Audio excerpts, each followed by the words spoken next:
Food is such an important part of who we are and our identity.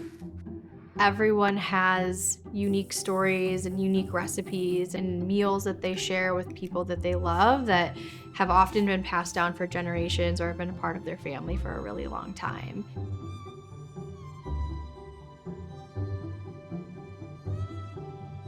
Every year for my girlfriends, I host a Galentine's Day tea party. It's very special to me because my mom, Deb, grew up in England, and so tea was always a huge part of our life growing up, and big occasions. She would always host these really fun tea parties for her girlfriends, so it's really fun that I get to carry on that tradition and share that with my friends.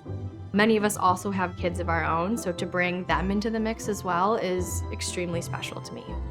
My mom was a sales and marketing leader. As I was growing up, I didn't have to really look far for a female role model. I always admired the balance that she was able to bring, how much she was able to contribute and how much she loved her career, but also being able to balance that with everything she had going on at home as well. My mom was diagnosed with stage 4 breast cancer in July of 2015. She still continued to work up until she couldn't anymore. She was in the middle of chemo, not feeling great, but her company was listed on the Nasdaq Exchange and they were able to go ring the opening bell. My mom was invited as part of the senior leadership team. She's like, there's no way I'm gonna miss this. Like, I'm not gonna let cancer or chemo or anything take this from me. I've worked too hard. One of the things I have of her that provides a lot of inspiration for me in my day-to-day is a photo of her when she rang the bell at Nasdaq in the middle of her chemo treatments.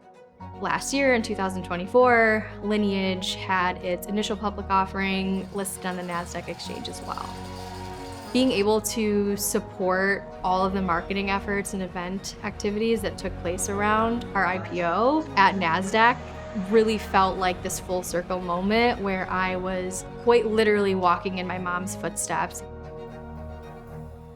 When she got sick and we knew that her cancer was terminal and that she wasn't gonna make it for much longer, she wanted to host another tea party, and she felt that, what better occasion to host a tea party than for Galentine's Day. Part of the tea party was her gifting all of these females in her life these teacups to take with them so that they could continue to honor her and remember her when they were drinking her tea. We make a lot of different things for the tea party. Not everything that we bring to the tea party is homemade from scratch, but there are a few things that my mom would always make. My favorite recipe is making homemade scones. Making the scones is so fun.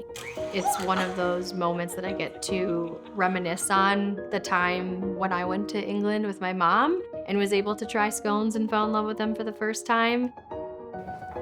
With the tea party, I think it's very much not just about sitting down and eating the meal, but it's all of the work that goes into the prep. There is a level of making sure I show up and bring my A game when it comes to throwing my tea parties, because there is this legacy and this heritage as it relates to tea that I have to live into to honor my mom properly. Now I get to pass that on to my daughter Penelope and hope that she'll carry on the tea party tradition every year with her girlfriends too. I think about my mom and almost everything I do, whether it's my career or traveling for work and being on the road or being at home with my kids. One of the things that really ties all that together is food. At Lineage, yes, we're obviously keeping those ingredients cold, moving them across the world, but it's so much more than just a stick of butter or some chicken or whatever it might be. That's going into a recipe that is so deep and so meaningful to so many people. Being a part of Lineage that makes that possible for people all over the globe is incredible, and it's one of the reasons why I love showing up to work every day.